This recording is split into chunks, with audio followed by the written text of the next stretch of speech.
Eh, Oke, baik. Di sini kan pembahasannya Albert Camus, yang dimana pemantik itu memberikan formulasi bahwasanya tingkatan eksistensial dari seorang Albert Camus itu, yang pertama itu dengan penuh harapan, yang kedua timbulnya apa itu gairah, yang ketiga masa bodoh. Nah, kalau kita kaitkan lagi pada minggu yang kemarin dari pembahasan Soren Kierkegaard, itu akan bertolak belakang, yang dimana masa bodoh itu ada pada tingkatan estetik, yang dimana dia menjalani kehidupan dengan bebas dan tanpa ada satu aturan yang mampu membatasi dari dirinya sendiri.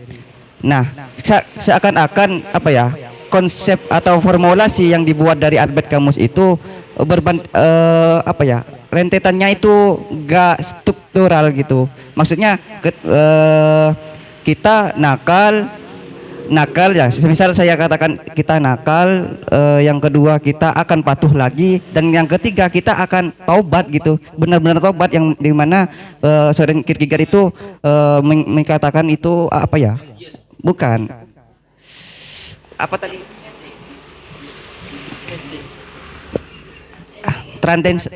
trandensental. Nah iya, namun saya karena penganut dari Soren Kierkegaard, saya sepakat, karena untuk dijadikan sebuah apa ya, istilah prinsip dalam hidup saya itu ya memang ujung-ujungnya kita pada Tuhan gitu.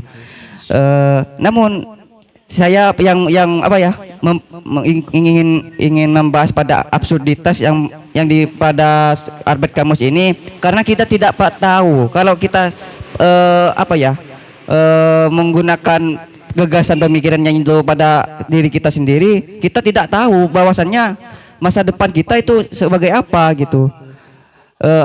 Masa depan kita akan sebagaimana gitu untuk dijalani nantinya, kita tidak pernah tahu pada masa depan kita.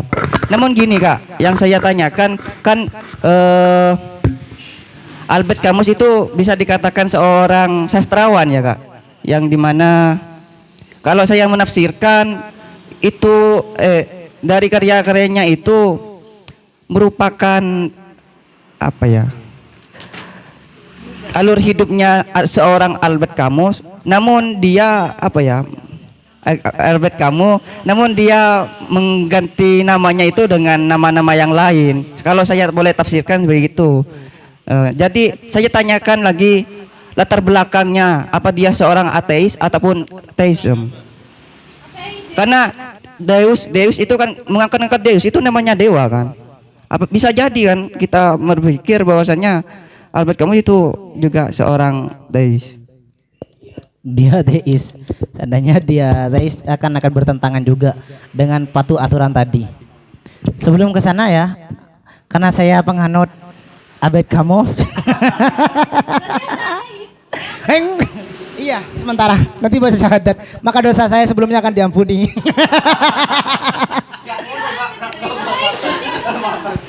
Ya Allah, saya guyon ya Allah.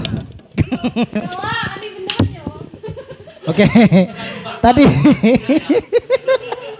Tadi pertentangan antara Soren Kierkegaard dengan Albert Camus ya. Oke. Maka seandainya kita akan berbicara persoalan jalan hidup, ini berbicara persoalan jalan hidup dan hakikat kemanusiaan. Kalau saya maknai dari Soren itu, dia berbicara jalan hidup itu harus ditempuh di pertama kita tidak mengetahui aturan, nggak bebas. Kedua kita memiliki aturan, etik, dan terakhir itu religius, pemasangan penuh kepada Tuhan. Nah, cuma kalau dari Albert Camus itu tidak. Albert Camus ini dia tuh lebih pertentangan kepada manusia, sehingga pertanyaan yang paling mendasar yang harus ditanyakan, mengapa kita itu hidup, dan apa itu hidup, dan siapa itu manusia.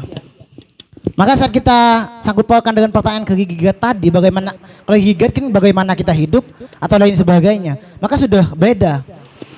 Kak, saya bertanya gini karena pastinya seorang Albert Camus, jika kalau dia seorang teis atau memiliki agama teis, seandainya Albert Camus itu seorang teis, maka dia menjalani hidup dengan mempercayai pada Tuhan. Dan kalau ujung-ujungnya kalau dalam Muslim itu ya taat, ya tawakal. Dan kalau dia seorang Kristiani, dia akan mempercayai bahwa dengan menyembah Yesus Kristus adalah sebuah penebusan dosa nantinya.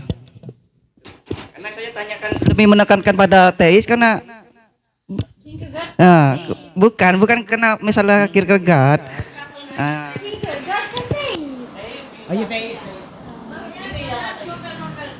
Iya. Itu memang mengangkat dari kisahnya yang ya. Itu yang Sisyphus ya. Sisyphus dewa Zeus yang dihukum oleh dewa Zeus. Itu banyak versi, ada yang mengatakan dihukum karena saya bukan penganut dewa-dewa, cuma ada yang mengatakan dihukum karena siapa itu? Albert Camus mengetahui bahwasanya Zeus itu menculik salah satu gadis untuk dinikahi. Ada juga yang mengatakan bahwasanya dihukum Sisyphus itu kok Albert Camus Sisyphus dihukum demikian dengan faktor lain itu. Itu memang untuk kisah itu sebenarnya diangkat mengisahkan bahwasanya apa yang dilakukan oleh Sisyphus itu bukan karena ketaatan kepada peraturan, tapi dia melakukan yang dia kerjakan itu karena kesenangannya. Setaat-taatnya seorang kepada peraturan pasti ada lelahnya. Termasuk kalian, setaat-taatnya kalian kepada Tuhan, sholat 5 waktu pasti ada bolongnya. Karena ada capeknya juga. Ya. Itu kodrat sepedanya Mak Ile itu. Oke, silahkan, kayaknya Faruk tadi mau berkomentar. Aku. Bismillahirrahmanirrahim. Ya, mohon maaf kepada penganut Soren Kierkegaard ya. Ujung-ujungnya akan menuju Tuhan ya, iya nang. Tapi sebelum menuju Tuhan itu kita harus punya pasangan. Gitu. Jadi wah, jadi agar kompak gitu. Jam 2 malam itu sholat tahajud bersama. Oke. Sehingga begini, tadi sempat saya mau bukan menyanggah ya, gimana ya bahasanya. Mungkin cuman sekedar berkomentar. Aslinya ada dari Albert Camus itu ada tawaran sebenarnya. Namanya kalau nggak salah itu Resolve Soul. Ya. Jadi sebelum kita masa bodoh, ada rasa yang mana terberontaknya jiwa gitu. Sehingga dari itu ya bodoh amat, I don't care dengan suatu hal, yang penting saya senang gitu. Nah, dari sebelumnya dari Bang Firman itu, kalau kita menggunakan PAI ya, pendidikan agama Islam, itu ada yang namanya menerima di situ. Atau bahasa Arabnya ya kona'ah gitu. Pakai kof ya kan, pakai kof. Sehingga ketika kita sudah rasa menerima, di situ kan sebelum rasa menerima itu sudah ada rasa berontaknya jiwa. Saya kok melakukan ini? Wis, semisal dia selingkuh, ya saya juga selingkuh. Semisal kayak gitu. Sehingga ketika sudah ada resolve soul gitu ya, jiwa yang memberontak di situ. Ya, ada gejolak. Ya, maka intinya ya itu masa bodoh amat nantinya. Seperti itu. Oke, next. Silakan. Enggak, kayaknya Baristi tadi mau berbicara. Iya. Tapi jangan bahas Kierkegaard ya. Albert Camus tuh pernah mengatakan bahwasanya Gak apa-apa, yang penting gak bahas teori Kierkegaard. Iya. Kamu gak akan disuruh untuk mendorong batu ke atas bukit. Albert Camus cek. Albert Camus pernah mengatakan bahwa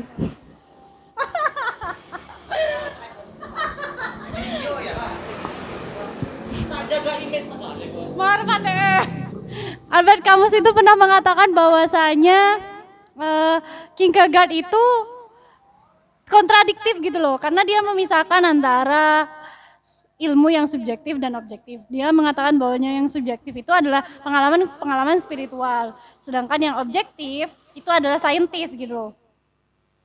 Tapi di sisi lain dalam beragama kita juga perlu objektif.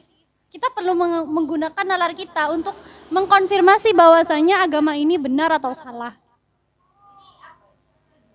Kierkegaard yang dikritik sama Albert Camus. Yang dikritik oleh Albert Camus.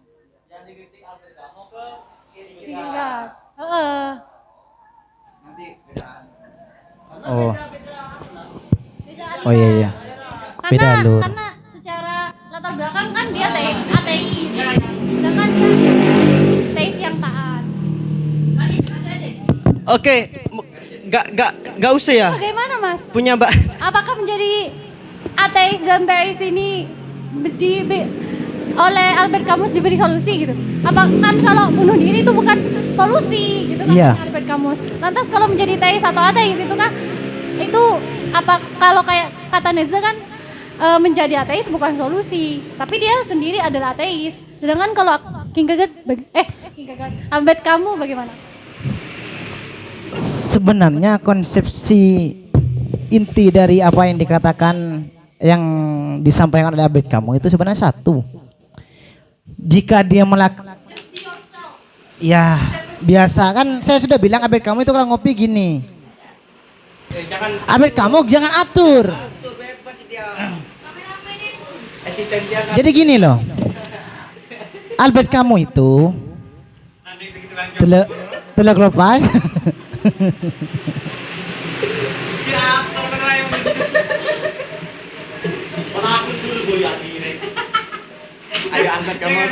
Oke. Konsepsi inti dari teori Albert Camus itu bukan persoalan kita menjadi teis, kita menjadi ateis, kita kerja di perusahaan atau kita tidak kerja, bukan di situ konsepsinya. Konsepsi intinya, jika kita melakukan sesuatu itu karena kesenangan kita, bukan karena tunduk, bukan karena tertekan, maka itu sebenarnya autentisitas kita selaku pribadi. Merasa bebas lah. Iya silahkan.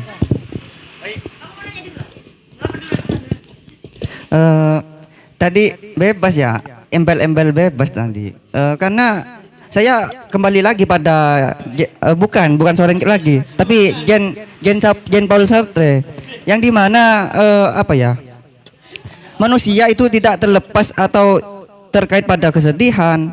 Dia tidak bisa menghilangkan rasa kesedihan pada dirinya sendiri. Dia tidak bebas nanti. Yang dimana dia akan diam apa ya, mengaung-ngaungkan sebuah kebebasan, namun dalam dirinya sendiri dia tidak bisa bebas, terkungkung.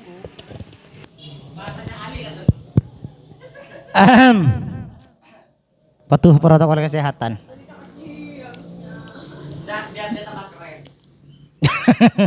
Kagak lah. Oke, kita berbicara persoalan kebebasan, sedangkan bisa jadi Albert Camus itu sendiri terkungkung. Iya, dia tidak bebas. Itu kata Jean Paul Sartre ya. Kalau bagi Albert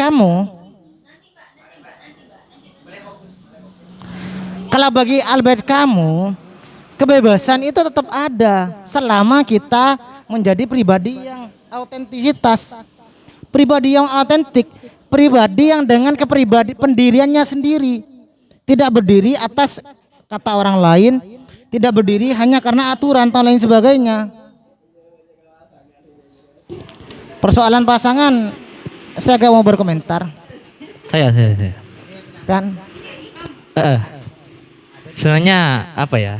Ketika kita itu mempermasalahkan antara Albert Camus dengan Søren Kierkegaard, itu memang beda banget gitu kan. Karena memang terlepas dari apa namanya, Albert Camus itu kan merupakan seorang apa namanya, ateis, ya. Ketimbang apa namanya, yang bukan Kierkegaard, nah, itu kan merupakan ateis. Jadi tidak apa ya, ketika seorang itu apa menempatkan puncak eksistensialisnya itu kepada Tuhan, kan gitu kan. Jadi setiap apa yang memang menjadi keputusan itu juga merupakan dari Tuhan juga, seperti itu. Beda ketika konsep dari Albert Camus, di mana di situ ya memang berangkatnya seorang itu memang dari penuh harapan, penuh dengan cita-cita dan seperti itu. Cita-cita dan impian. Setelah itu timbul gairah. Dari harapan-harapan itu tentu ada keinginan, tentu ada gairah. Saya itu ingin gimana. Terus puncak dari apa namanya, eksistensial dari Albert Camus itu kan apa namanya, autentisitas, gitu kan. Jadi memang menempatkan manusia itu memang puncak eksistensialnya sesuai dengan kehendak apa yang dia inginkan. Jadi tidak dipengaruhi oleh hal apapun. Jadi kalau Soren tadi dipengaruhi oleh Tuhan, dah Albert Camus itu enggak, melainkan dari apa ya, dari proses harapan, dari proses gairah dan idealisnya tadi, dia itu menjadi manusia yang autentik. Jadi dia itu meraih puncak eksistensialisnya itu, puncak eksisnya ya, ketika dia itu merasa sudah tidak ada apa namanya, sentuhan atau mungkin ada apa namanya, ya sentuhan dari hal apapun, melainkan itu memang sudah kehendak dari apa yang sudah menjadi pikiran, menjadi kehendak dan menjadi impian dari manusia tadi, dari Albert Camus tadi, seperti itu.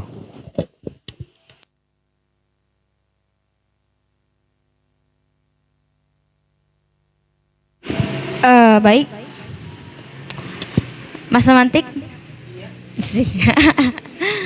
Yang ingin saya tanyakan begini, saya merasa masih belum dapat, maksudnya saya masih belum sampai ke tahapan apa sebenarnya atau bagaimana sebenarnya Albert Camus itu memahami tentang kebebasan. Memang kita tahu bahwa kan tidak ada kebebasan mutlak ya kan, dari eksistensialis yang pertama sampai sekarang pun ada yang namanya belenggu-belenggu yang mungkin dalam belenggu-belenggu ini membuat hidup semakin absurd gitu ya. Itu yang pertama. Dan juga bagaimana tentang manusia tadi, saya masih belum final bagaimana ia memahami tentang bagaimana kita seharusnya menjadi manusia gitu. Bagaimana kita menjalani hidup. Terus juga jika memang yang ditawarkan, sekali lagi, penuh harapan dan idealisme, itu kan saya anggap itu tahapan ya. Tahapan dalam menjalani absurditas hidup.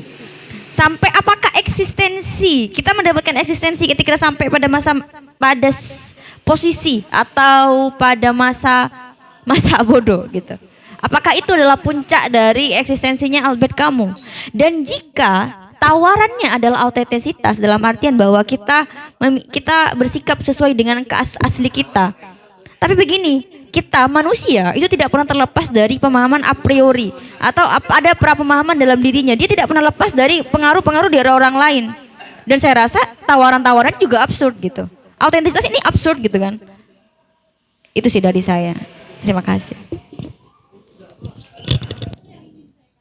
Siap. Jika berbicara persoalan absurditas dalam semua kehidupan, itu yang memang patut teori ini berbicara persoalan absurditas kehidupan. Karena semua main absurd, termasuk segala keinginan itu absurd. Sehingga dikatakan teori sebagai teori absurditas hidup. Itu. Kalau berbicara persoalan apa tadi itu? Autentik dan sebagainya. Bagaimana hakikat manusia? Ini sebenarnya Kalau maksudnya kan kalau Soren kan seorang total Jasper itu transenden gitu kan, itu tahap dia atau tahapan dia sudah eksistensi, puncak eksistensinya gitu ya. Apakah puncak eksistensi yang dimaksud Albert Camus itu masa bodoh? Saya tanya itu. saat seorang ada di masa bodoh, sebenarnya dia tengah menjadi autentisitas. Pada masa ini dia memiliki pendirian sendiri. apa yang dia putuskan bukan karena aturan. Meskipun itu sebenarnya relevan dengan aturan. Tapi apa yang dia putuskan itu berdasarkan keinginan putusan dari pribadinya, bukan ada atas pengaruh dari luar. Berarti dia nggak benar-benar masa bodoh.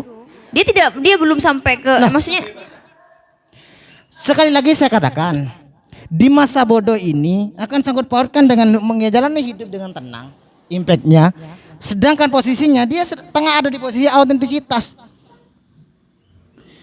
Karena dia memiliki pendirian sendiri, sudah memiliki pendirian yang kuat, dia melakukan apapun berdasarkan keinginannya. Persoalan nanti relevan dengan aturan, dengan pemikiran orang lain, itu mau aja. Yang penting apa yang saya lakukan ini berdasarkan diri saya, bukan karena aturan itu. Jika masih ada keterkungkungan dengan aturan, itu masih belum autentik, bukan menjadi pribadi autentik. Sehingga saya dulu berbicara hakikat kemanusiaan. Bagi Albert Camus, hakikat kemanusiaan itu, manusia itu harusnya menjalani hidup itu dengan penuh makna. Dan manusia itu sebenarnya memiliki martabat sehingga tidak perlu bunuh diri. Untuk menjalani hidup yang penuh makna dan bernilai, dan untuk agar manusia itu memiliki martabat, maka untuk autentisitas, karena kita dituntut untuk memiliki pendirian yang teguh, pendirian sendiri, maka kita dituntut paham akan diri kita. Saat kita memahami akan diri kita, langsung paham kelemahan, kelebihan, dan sebagainya, maka kita akan tahu, karena saya seperti ini, maka saya harus melakukan ini. Maka di sanalah tidak ada ketergantungan. Meskipun apa yang dia putuskan relevan dengan aturan atau norma masyarakat, tapi itu berdasarkan keinginan dia, bukan karena ketergantungan dia terhadap aturan atau norma lain sebagainya. Jika masih ada ketergantungan, oh sebenarnya saya menginginkan ini, oh kebetulan ini bersangkut paut dengan aturan pemerintah, itu berarti dia belum autentik. Dia belum masa bodoh. Seperti itu. Oke. Jadi seperti itu. Pribadi yang autentik itu sebenarnya autentik itu puncak untuk menjawab dari absurditas kehidupan. Teori absurditas kehidupan itu sebenarnya teori untuk menyikapi keberadaan hidup ini gitu loh. Kalau kita mempertentangkan harapan itu absurd ini lain, maka dari itu sehingga ada teori dalam eksistensialisme itu teori absurditas hidup, absurditas kehidupan. Untuk menghindar dari itu atau untuk kita tidak tidak terbelenggu di absurditas kehidupan, maka ini loh yang saya sampaikan tadi. Itu semuanya absurd. Toh pada akhirnya kita pasti akan mati gitu loh.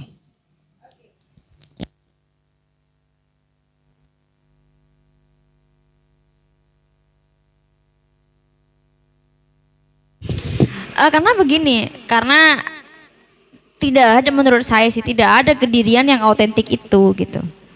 Kan kalau pemahamannya adalah ketika kita mampu memutuskan diri kita sendiri, maka nggak ubahnya dengan tawaran dari Kierkegaard kemarin. So, Kierkegaard juga bilang bahwa ketika kita mampu memutuskan sendiri, itu adalah eksistensi yang sebenarnya gitu kan. Nah, ketika misalnya salah satu novelnya yang Sampar tadi itu berkaitan dengan wabah, ya kan? Saya bisa nggak baca, saya hanya baca cuplikannya saja tentang wabah itu. Ketika kita menghadapi absurditas momen, absurditas fenomena di negeri orang ya. Iya. Nah, relevansinya dengan saat ini gitu ya. Jika kita angkat bahwa fenomena yang sama dengan adanya wabah gitu kan. Dengan kita menggunakan tawaran-tawaran yang dipaparkan oleh Albert Camus, itu akan ada kontradiksi. Dalam arti bahwa ketika seorang masa bodoh di satu sisi ia sama dengan bunuh diri gitu. Dalam arti bahwa misalnya begini, ada penuh harapan idealisme dengan ketika kita masa bodoh gitu ya, kita masa bodoh kita mau mati dan lain sebagainya. Dalam arti dia juga menantang yang namanya bunuh diri. Kenapa? Karena ia nggak punya makna hidup. Nah, bagaimana jika kita menghadapi masa yang seperti sekarang? Apakah kita perlu masa bodoh? Apa masa bodoh ini adalah orang yang tidak punya makna hidup? Apakah tahapan masa bodoh ini kita tidak peduli? Apakah itu diri yang otentiknya dimaksud oleh Albert Camus? Itu sih pertanyaan saya. Kalau kita merasa saat ini kita hadapi dengan masa bodoh, imun kita kuat loh. kalau kita menghadapi situasi saat ini, tapi kayaknya ini harus di-skip ya. Nanti saya masuk penjara. Nanti jadi Dr. Lois. Dr. Lois nanti ya. Kalau kita menggunakan masa bodoh pada apa ya? Fenomena saat ini, imun kita kuat. Karena kenapa? Kita tidak tertekan. Kalau saya lagi sakit, saya sepertinya harus minum ini, silakan minum, tidak harus tit ya, yang itu ya. Tidak harus tit yang itu. Bahaya kalau saya bilang tidak harus dijemput nanti saya. Oke. Iya, jangan dijebak saya. Jangan dijebak dengan situasi ini. Saya jadi takut. Gimana? Katanya pengikut Albert kamu masa bodoh harusnya. Masa bodoh. Saya belum kawin. Sejak kapan eksistensimu masih bergantung pada kawin itu? Just kidding kayak.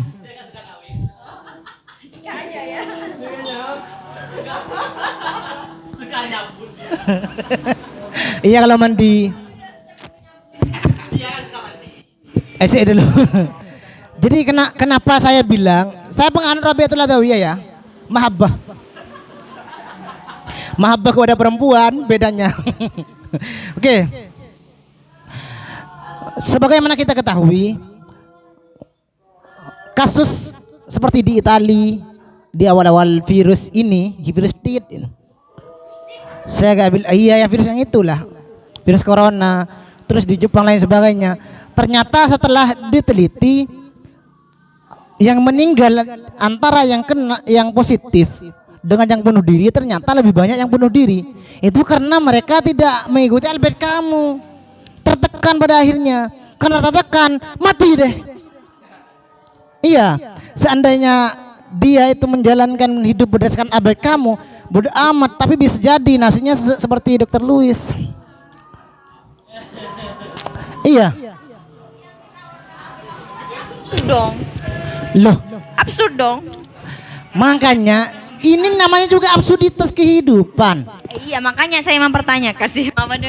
Coba saya tanyakan juga, jika tadi ditentangkan dengan pemilik Kigigat, saat berbicara di religius, penyatuan antara manusia dengan Tuhan, itu kan juga masih absurd juga. Itu absurd. Bagaimana kita mengetahui kalau dia ada di tahap religius, sehingga keputusan yang dia ambil itu sebenarnya keputusan yang diberikan oleh Tuhan. Beda dengan kalau seperti saya mahabbah. Keputusan yang saya kerjakan itu karena dia Bentar, yang saya cintai. Kamu ini kalau sudah ateis gak usah bahas tentang Tuhan. Itu cukup di Karl Jasper sama Kierkegaard aja. Saya masuk surga dulu. Gak apa-apa. Sekarang lagi banyak, mumpung sekarang kayaknya lagi kosong di ini. Ya Allah, asyhadu an la ilaha illallah wa asyhadu anna Muhammadan rasulullah. Gini Bang Ali Bang. Ya. Ini absurditas hidup dari Albert Camus itu untuk apa ya? Ya mohon tanggapan dari teman-teman yang lain. Untuk subjektivitas sendiri apa untuk orang lain gitu. Oke. Teori Albert Camus ini lebih sifat ke subjektivitas, subjektif. Berarti ke diri sendiri Iya. kan? Karena kenapa? Ini dibuktikan dengan statement Albert Camus. Maaf ya posisi saya seperti ini. Karena Albert Camus itu kalau lagi ngisi kajian seperti ini. Kurang rokoknya tapi Bang. Enggak, saya enggak ngerokok. Takut mati. Oke. Karena belum. Oke.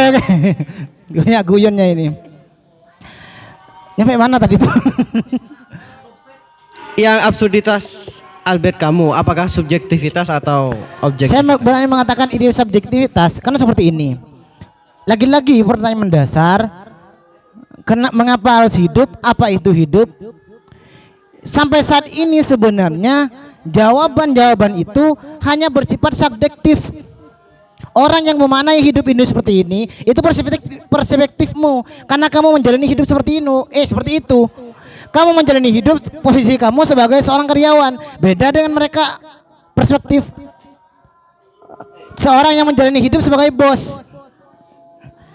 Kalau dibandingkan dengan mereka yang menjalani hidup sebagai karyawan. Kalau sebagai bos beda. Sehingga kalau kata Albert Camus, kesimpulan persoalan hidup dan manusia itu pada akhirnya tetap bersifat subjektif, tidak bisa bersifat objektif, karena saat upaya untuk objektif itu selalu akan dipertentangkan dengan teori-teori yang lain. Kita berbicara, tidak usah jauh-jauh, berbicara persoalan eksistensialisme manusia, ya, antara Kierkegaard, sampai itu Jasper, Jean Paul Sartre dan juga Albert Camus itu sudah beda. Sama seperti itu yang saya sampaikan tadi. Ini itu saya.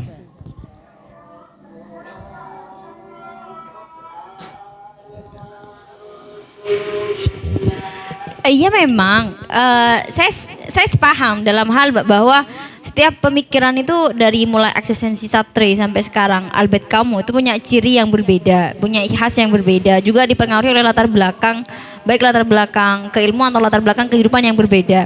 Cuman begini, lagi-lagi saya merasa bahwa absurditas kehidupan yang menurut saya itu dialami oleh semua manusia.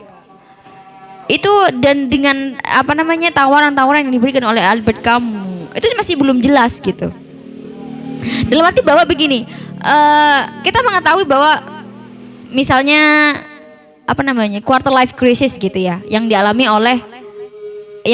oleh remaja beranjak dewasa ya, terutama untuk bukan puber sebenarnya sih, yang sedang pengangguran atau yang fresh graduate belum menemu kerja, belum punya tujuan hidup dan lain sebagainya. Itu absurditas yang jadi sampah masyarakat, jadi beban keluarga, beban tetangga dan lain sebagainya, beban negara gitu ya. Setidaknya kita bayar pajak lah ya. Nah, absurditas yang seperti itu, yang menurut saya jika kita menggunakan autentisitas yang dimaksud oleh Albert Camus, itu bukan itu bukan tahapan atau gagasan yang solutif gitu. Karena dari awal sampai akhir yang saya pahami bahwa apa yang disampaikan oleh Albert Camus sampai ia menghadirkan autentisitas itu semuanya absurd gitu. Ketika kita menghadapi absurditas kehidupan pun yang kompleks, itu masih absurd. Autentitas yang bagaimana yang diidealkan oleh Albert Camus gitu. Jika memang misalnya masa bodoh yang seperti apa? Padahal kita tidak pernah lepas dari yang namanya aturan. Kita tidak pernah lepas, tidak ada diri yang benar-benar otentik tanpa tidak pernah pengaruh. lepas dari Misalnya aturan begini, itu kacamata lewat sudut pandang siapa? Itu hukum alam gitu kan. Kita tidak pernah lepas dari yang namanya aturan. Misalnya kita bernegara, kita tidak pernah lepas dari aturan negara. Kecuali kalau memang Albert Camus itu tidak bernegara, misalnya dia hidup di hutan, ya dia masih ada aturan alam gitu kan. Kita tidak pernah benar-benar lepas dari yang namanya aturan.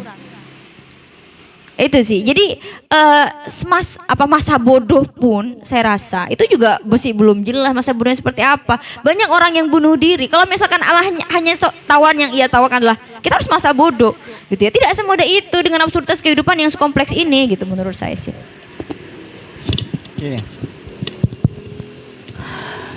Oke, seperti ini. Karena ketidakjelasan hidup, maka itu diperlukan kejelasan pribadi. Kejelasan pribadi ini sebenarnya jika tadi saya menggunakan bahasa autentisitas teman-teman tidak pahami, maka saya akan menggunakan redaksi kejelasan pribadi. Dan itu ada di sini. Menghidupi yang seperti sekarang, persoalan kita menggunakan sudut pandang manapun, absurditas itu sebenarnya kehidupan sudah dimulai dari teori siapapun eksistensialisme itu pasti bersinggungan dengan itu. Karena yang dibahas persoalan kehidupan yang irasional, yang sebenarnya jauh dari rasionalitas kita, maka lahirlah teori ini. Pada saat itu juga, karena ini posisinya saat Albert Camus lagi di Prancis ya. Ya sekarang ada di Belumpungan.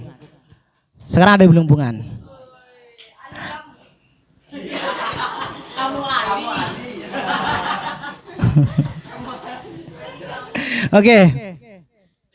Bahkan saat itu pemikiran dari Albert Camus itu yang sangat dilulukan, termasuk sehingga dia mendapat penghargaan Nobel saat itu pada tahun 1957. Karena sebenarnya kerangka awal keinginan di Albert Camus dari teori ini agar bagaimana manusia itu memahami hidupnya itu bermakna dan bermartabat sehingga tidak perlu bunuh diri.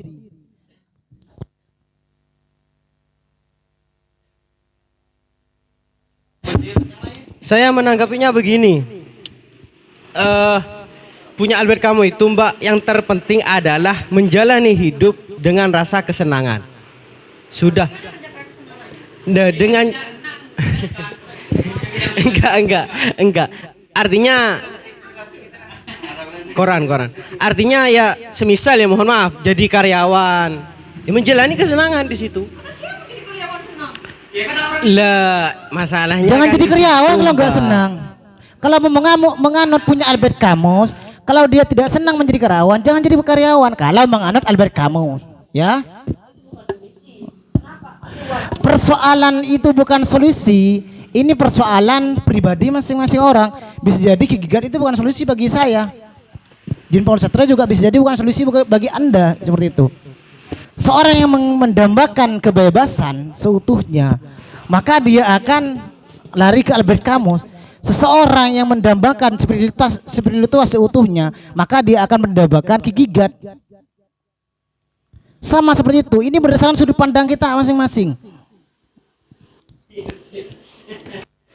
Oke, iya saya paham bahwa memang eksistensialis memiliki ciri yang seperti itu gitu ya. Jadi kita memang subjektif dari diri kita sendiri. Kebenaran itu tergantung di kita sendiri. Kita bebas untuk menentukan sikap seperti sebagaimana atau bagaimana kita menjalani hidup. Cuman begini, yang saya tanyakan adalah ketika menurut karena saya pernah merasa ada di titik ketika saya benar-benar merasakan hidup itu benar-benar absurd gitu ya, jenuh, titik ini bukan masalah sendirinya Mas ya. Jadi titik terendah dari kehidupan saya gitu misalnya. Enggak, saya enggak curhat. Ini pengalaman dan pengamatan ya. Sebentar dulu. Ketika saya mengatakan hidup yang dicurahkan lewat hati. Namanya curhat. lewat Sama mulut aja. ya, meninjau hati. Karena saya nggak bilang diredairi tadi, gitu ya. Iya, jadi yang pertama apa sudah ya? Iya, di titik jenuh gitu ya. Saya lupa sudah apa yang ini saya tanyakan. Apa ya? Apa ya sudah ya?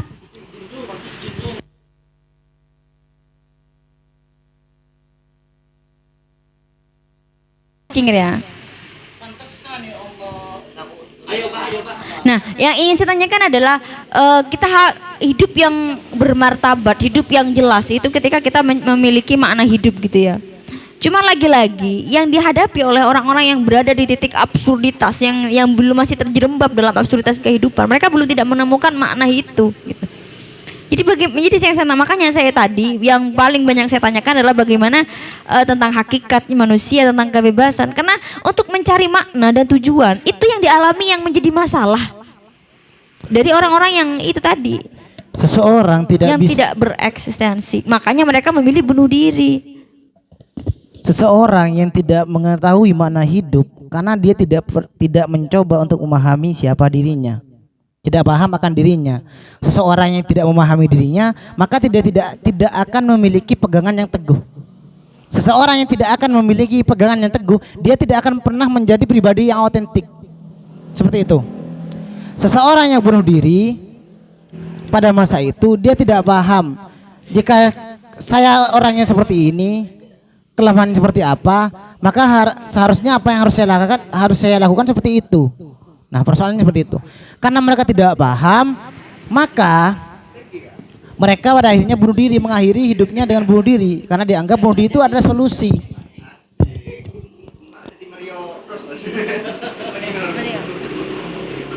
Ya, yang lain pun menanggapi. Sudah cukup ya? Pukul berapa pergi kena? Kalau memang nggak ada closing statement, berikan. Belum. Ya, kemarin sudah sampai.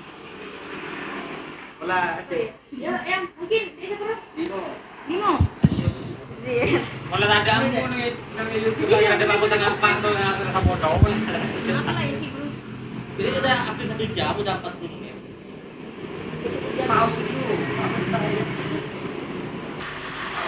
Nah, tentang absurditas kehidupan ini. Jangan gitu pemantik. Kesian. Ini tentang feminisme. Nah, ketika bicara tentang absurditas kehidupan, saya rasa mitos Sisyphus itu hampir sama dengan tawaran absurditas kehidupan dari Albert Camus.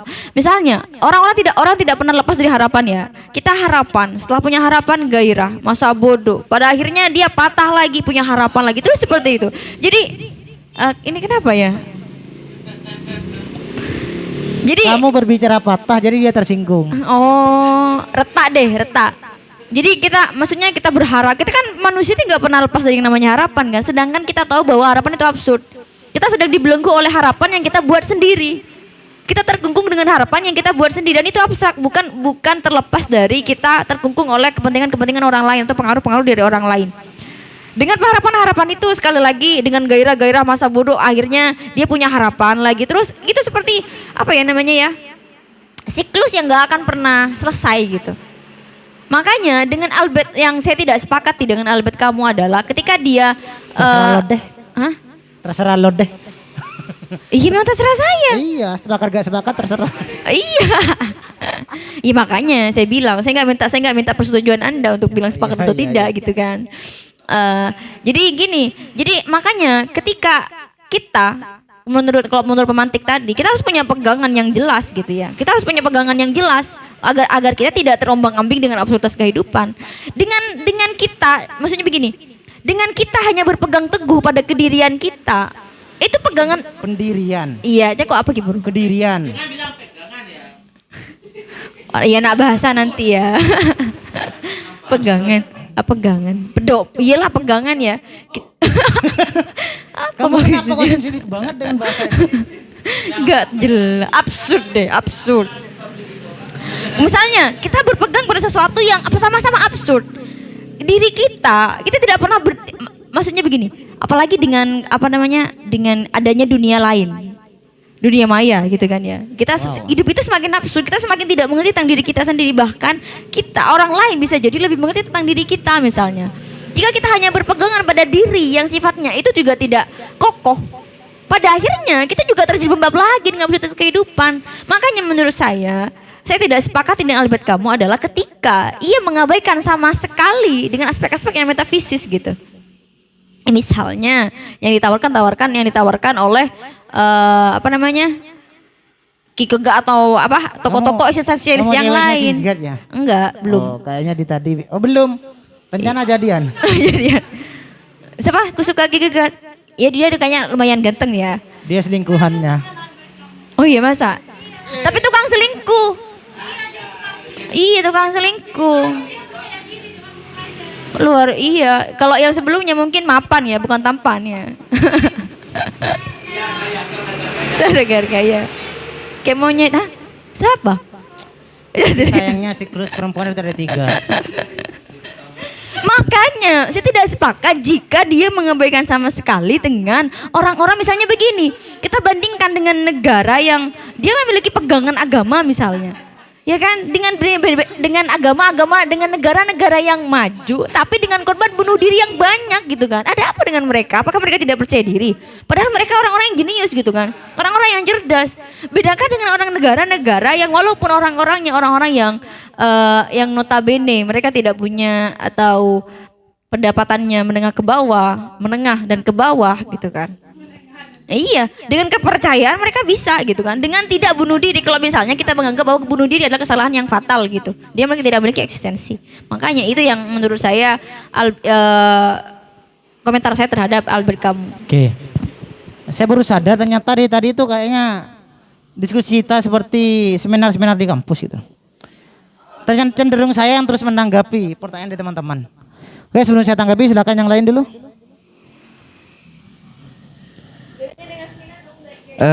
Gini ya Pak Pemantik, yang saya ingin tanyakan, bagaimana sih parameter untuk mengukur kita tahu bahwasannya kita sudah pada tahapan yang masa bodoh gitu, menurut Albert Camus.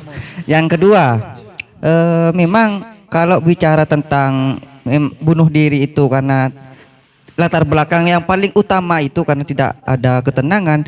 Salah satu contohnya saya ambil contoh dari negara Cina. Banyak loh pengusaha-pengusaha yang kaya raya, dia mengakhiri hidupnya dengan cara bunuh diri karena dia tidak merasakan ketenangan. Dengan kekayaannya dia tidak mendapatkan ketenangan sama sekali. Yang dimana pola pikir orang sekarang itu kalau gak kaya, kalau sudah kaya tentunya sudah tenang gitu. Mungkin itu saja, Pak. Pak Pemantik.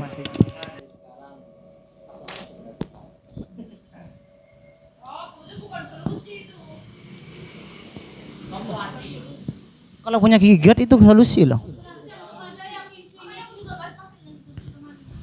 Oke. Parameter masa bodoh. Parameter masa bodoh itu saat kita sudah merasa tidak terikat dengan aturan dan pilihan. Itu cuma.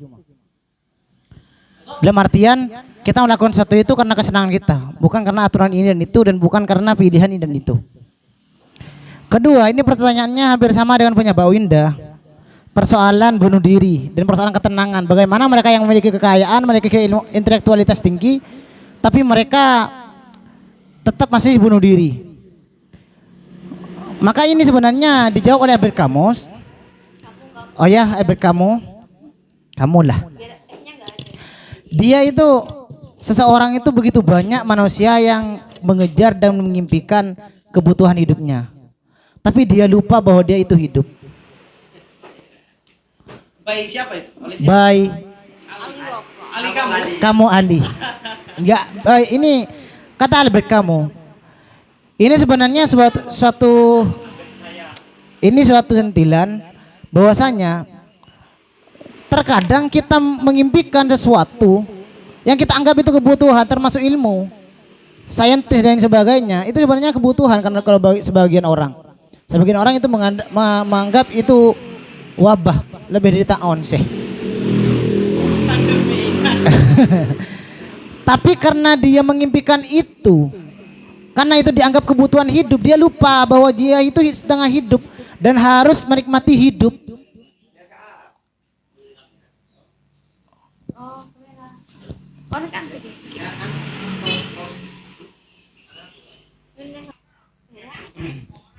Oke, terima kasih atas partisipasinya semua pihak, baik kameramen, sound system, bagian sound system, bahkan yang jadi sound system pun sekalipun. Terima kasih.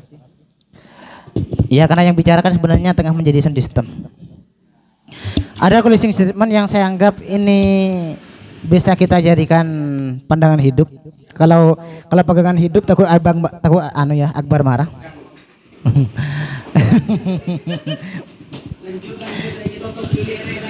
Manusia itu melupakan jika ia hidup dan tenggelam oleh ilusi pencapaian. Ini pesan dari Albert Camus untuk kalian ya. Tadi malam dia enggak kalau mimpi Albert Camus saya enggak ingin. Tadi pagi dia SMS ke saya lewat kuburan. Dia datang alamat ada Morpati.